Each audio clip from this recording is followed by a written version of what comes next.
as a single individual. I got married in 1990 and I was able to claim tax deduction. The money that came back from the tax deduction was really my investment into the company. So I hope you've given Sonali the appropriate stake to recognize that. Year one. All right, great. So yeah, and you decided to start Persistent. You didn't think of joining some other company in India. I mean, what was the driver?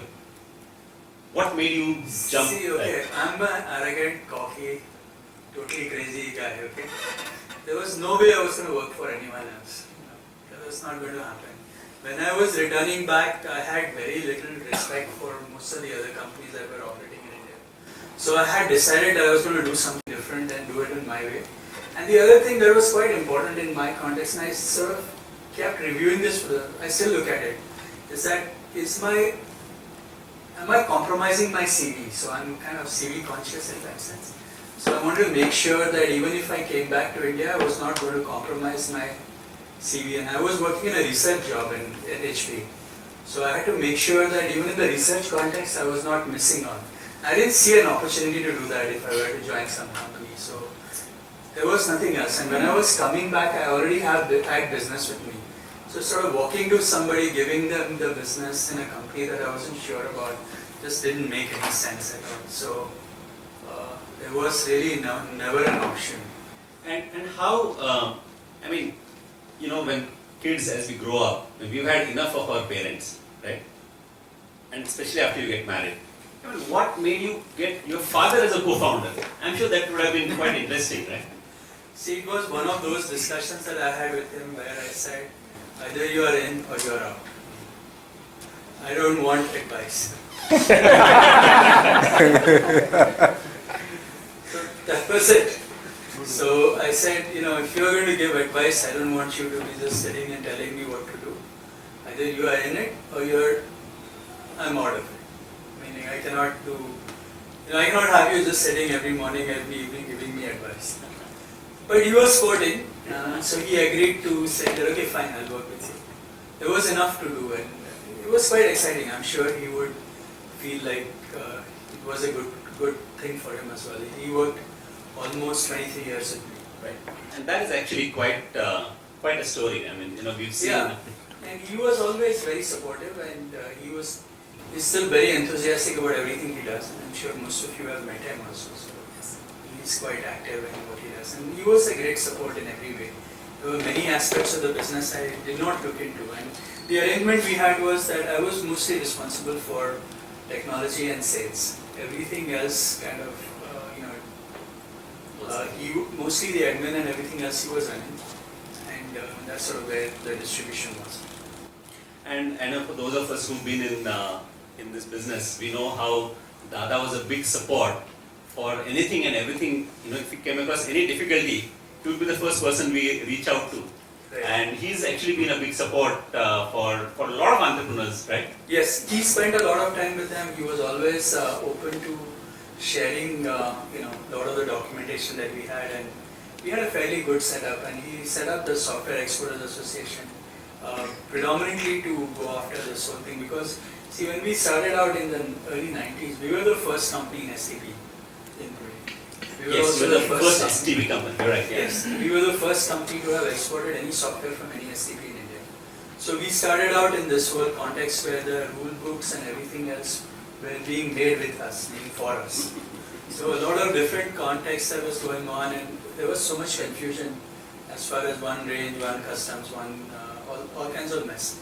It was not very easy to operate at that time. So we really spent a lot of time trying to ensure that we get the paperwork corrected and done, so that people don't harass you for bribes and other things. So he was very careful on that.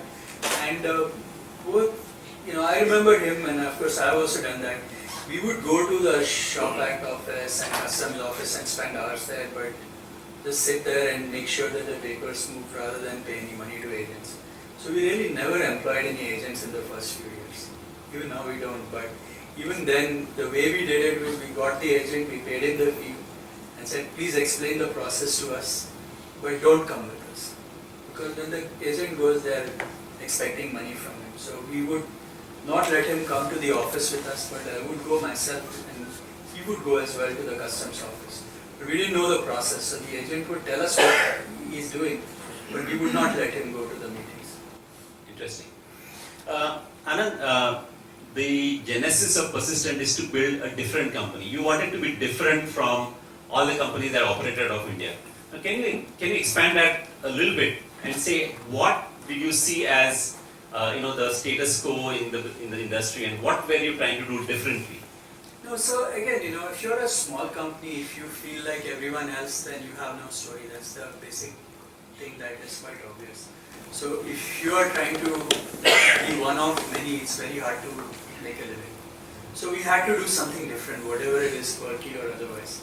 So when in 90 actually, just to give you a little bit of context, when the entire India IT industry was in maybe a few single-digit $1 million, and most of it was all body shopping actually. And the situation was so, the government also so believed in that, because when you looked at the STP in Pune, the entire STP was set up with 8,000 square feet of total space for STP in Pune. And they were divided that to 14 people. I know Ashutosh here used to work with us at their place in Musi. And he would remember we had 350 square feet and things like that. And there were 14 companies who were given table space. So if you're supposed to do software export from table space, it's all about sending resumes. That's really what the industry was at that time. And the whole intention was to not do that. So actually, just to give a context, we did our first H1B in 2003, almost 13 years into the business. Okay, so again, that was for a sales year. We never really shipped anybody abroad for work at that time. And that may have cost us some people, but that's really what we were looking at. And if you looked at the first set of projects that we did, they were actually fairly esoteric, meaning we were building query processors and query optimizer for 60,000 processor assembly machines and pretty complicated stuff. And the business, the early business that you got probably was pretty much what you could get from your connects, or how did you do the sales, early sales? Yeah, it was all mostly word of mouth, friends tracking any opportunity that was there, basically. But that's really the way it always is. So actually, the takeaway really is that you really focused on building capability here and delivering out of here rather than shipping bodies in that sense, right? I mean, that's the key and so we differentiator. started slowly in the early years. So just to give you a little bit of context, our first, we were about, in 96, we were about 25 people. Yeah. And we turned 100 people for the first time in 99. So almost 9 years into the business. So it took us a long time to get to the numbers that you saw. And meaning, again, I was doing a lot of work in the database research area before I came back. So a lot of my early projects came from researchers in these database companies. So let's talk about some of the things that one has seen from outside. Is Persistent has been scrupulous in doing certain things in a certain way. It has been so can you talk a little bit about what basic philosophies that you've been driving this organization for so long, and how they have helped you over a period of time? Again, few things that I would say we've been trying hard is, one is, of course, we tend to be a very tech company. So we are quite proud of being a technology-centric company. And we tend to hire programmers, and we like being called programmers. We are happy to be coders. A lot of people like to not be coders, they want to be consultants or whatever else.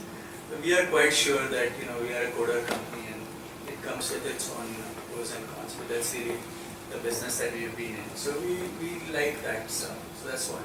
Second thing we have been doing quite a bit is that in general, whatever you do, you want to do with some style. That's the objective that we've always had. So if you look at our buildings or offices or whatever, when we were building something, we were always very sure that if you do something, you got to do it well. Otherwise, it's usually not worth doing. So that's been another thing that we've been trying very hard. And then finally, it's been always this whole corruption, bribing business. Okay, it's something that we have been very careful about all through these years, and we have made a lot of efforts internally and externally to ensure that we can the